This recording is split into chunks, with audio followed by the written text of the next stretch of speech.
Zeus nakama, selamat datang di Lifestyle Anime. Seencerit demi seencerit lama-lama akan menjadi seencerot. Yap, itulah moto hidup dari para leaker dalam menghidangkan sop iler manga One Piece pada kita semua. Manga One Piece chapter 1061 mendapatkan judul Future Island Egghead, atau jika dilokalisasikan akan memiliki arti Pulau Masa Depan Egghead. Manga One Piece chapter 1061 kembali melanjutkan cover story mengenai keluarga Germa 69. Diperlihatkan Reiju, Ichiji, Biji, Yonji, dan Caesar Clown yang akhirnya berhasil melarikan diri dari Whole Cake Island. Manga One Piece chapter 1061 diawali dengan memperlihatkan Luffy yang berhasil menyelamatkan Chopper. Dia lalu bertanya siapakah gadis yang tiba-tiba keluar dari pusaran air tersebut. Jewelry Bonnie akhirnya sadar. Dia batuk-batuk karena terlalu banyak meminum air. Dia pun heran mengapa dirinya bisa selamat. Namun Bonnie langsung celingak-celinguk sembari mengatakan sesuatu mengenai monster. Dia lalu berteriak jika monster itu masih ada di dalam laut dan memperingati kru bajak laut topi jerami dan meminta mereka untuk melihat ke arah bawah. Nami yang masih ada di atas kapal terlihat lega karena anak gadis yang terjebak di dalam pusaran air baik-baik saja. Usopp masih mencari keberadaan Luffy yang saat ini sedang kayang di atas langit. Franky berkata jika anak gadis tadi mengatakan sesuatu dan Sanji memperjelas jika gadis itu berkata mereka harus melihat ke arah bawah. Tiba-tiba dari bawah kapal Thousand Sunny muncul seekor hiu raksasa yang bersiap untuk melahap kru bajak laut topi jerami beserta kapal Thousand Sunny. Para kru berteriak ketakutan setelah melihat monster menyeramkan itu. Kapal Thousand Sunny berhasil menghindar sehingga mereka tak dimakan oleh hiu tersebut. Zoro terkejut setelah melihat hiu raksasa itu.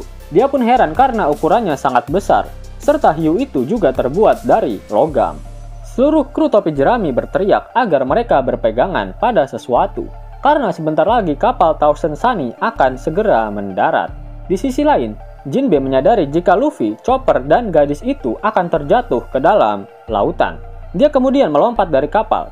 Jinbe pun berenang dengan tujuan untuk menyelamatkan Luffy, Chopper, dan gadis tersebut. Jinbe berkata pada Franky agar dia mengambil alih kemudi kapal dan memintanya untuk membawa kapal Thousand Sunny ke pulau yang ditunjukkan oleh log post. Franky mengerti dan menyerahkan keselamatan Luffy pada Jinbe. Akhirnya kapal Thousand Sunny mendarat di lautan. Namun dari belakang kapal, Franky melihat robot hiu raksasa itu sedang bersiap menembakkan meriam yang keluar dari mulutnya.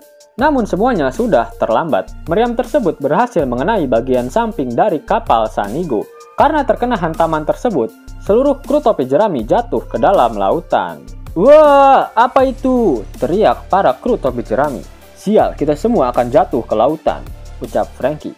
Robin Chuan, Nami Swan, teriak Sanji. Jinbe akhirnya berhasil menyelamatkan Luffy, Chopper, dan Bonnie sebelum mereka tercebur ke dalam lautan. Jinbe juga bertanya-tanya mengenai suara ledakan yang barusan terjadi. Dia kemudian menoleh ke belakang dan berkata jika ombaknya sangat kuat dan pasti akan sangat sulit untuk mengendalikan kapal dengan ombak yang seperti ini. Jinbe tiba-tiba kaget setelah melihat seekor ikan hiu raksasa yang bersiap menembakkan meriam ke arahnya. Jinbe memutuskan untuk menyelam ke dalam lautan. Dia meminta pada Luffy, Chopper, dan gadis tersebut untuk menarik nafas dalam-dalam sebelum dia menyelam ke dalam lautan. Akibat ledakan tersebut, Jinbe terhempas jauh, sedangkan Luffy, Chopper, dan Bonnie terlihat meminum banyak air laut. Para kru topi jerami yang lain juga terlihat tenggelam.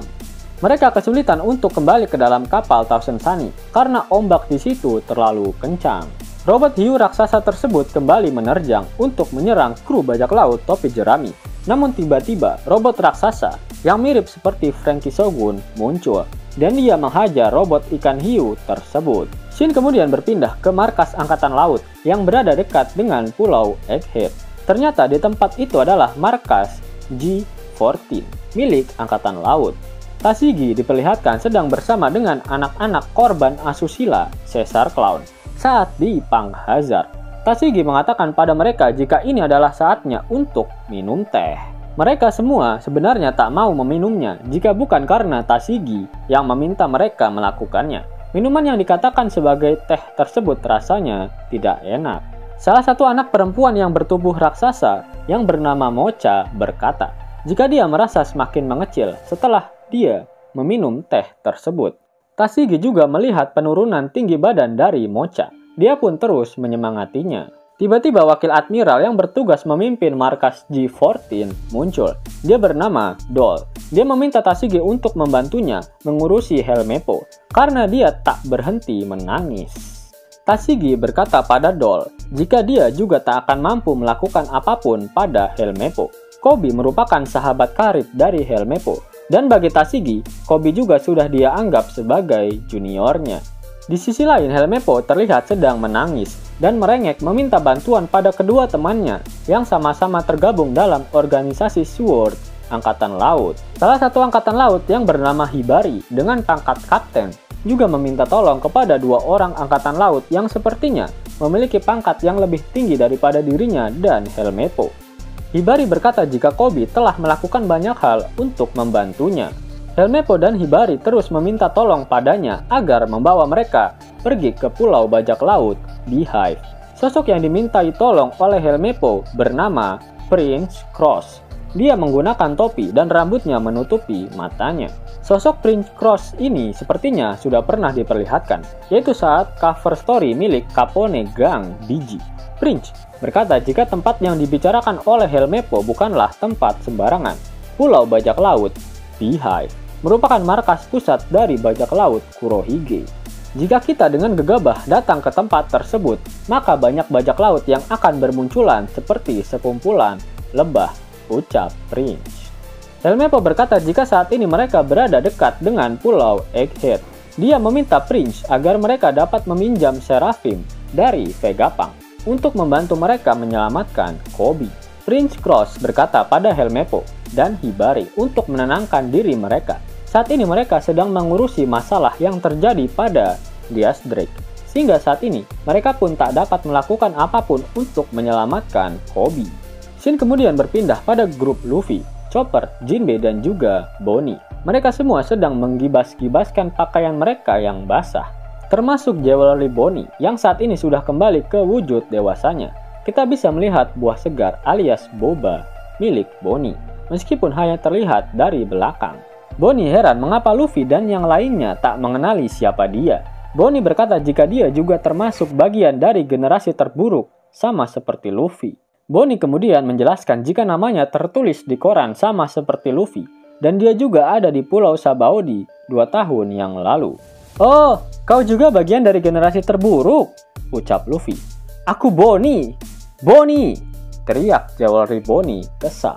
Ingat, aku adalah musuh kalian, tapi aku berterima kasih karena telah menyelamatkan nyawaku, ucap Bonnie. Tak masalah, Bogi, ucap Luffy yang memanggil Bonnie dengan nama Bogi. Bonnie kembali bertanya pada Luffy perihal foto profilnya di poster buronan terbarunya. Bonnie bingung dengan warna rambut Luffy yang berubah warna menjadi putih. Dan di dalam koran lampu merah milik Morgan pun juga membuat cerita yang berlebihan mengenai penampilan baru Luffy tersebut. Luffy menjawab jika bentuk itu adalah perubahannya ketika dia menjadi bebas. Bonnie juga heran ketika melihat Jinbe sekarang bergabung bersama bajak laut topi jerami. Jinbe bertanya pada Bonnie mengenai apa yang terjadi pada kapal dan krunya. Bonnie berkata jika dia ke Pulau Egghead sendirian dan kapalnya hancur dimakan oleh robot hiu raksasa. Bonnie menambahkan jika saat ini dia sangat lapar. Luffy berkata jika mereka harus segera mencari restoran karena dia juga sangat lapar. Chopper bertanya pada Luffy apakah dia memiliki uang. Namun Bonnie berteriak dan mengatakan Luffy idiot. Di tempat ini tak akan ada restoran karena ini adalah pulau milik pemerintah dunia. Bonnie juga memberitahu mereka jika tempat ini dinamakan Pulau Egghead dan dijuluki sebagai Pulau 500 tahun di masa depan, tempat penelitian milik Dr. Vegapunk. Bonnie berkata jika dia di sini karena dirinya memiliki urusan dengan Vegapunk. Shin kemudian berpindah ke kru topi jerami yang lainnya. Mata Franky dan Usopp terlihat berbinar-binar setelah melihat robot raksasa yang ada di hadapan mereka. Sesosok gadis muncul. Dia heran mengapa dirinya tak mampu mengendalikan robot hiu miliknya. Sanji yang menyadari ada wanita, mukanya langsung berubah menjadi mesum.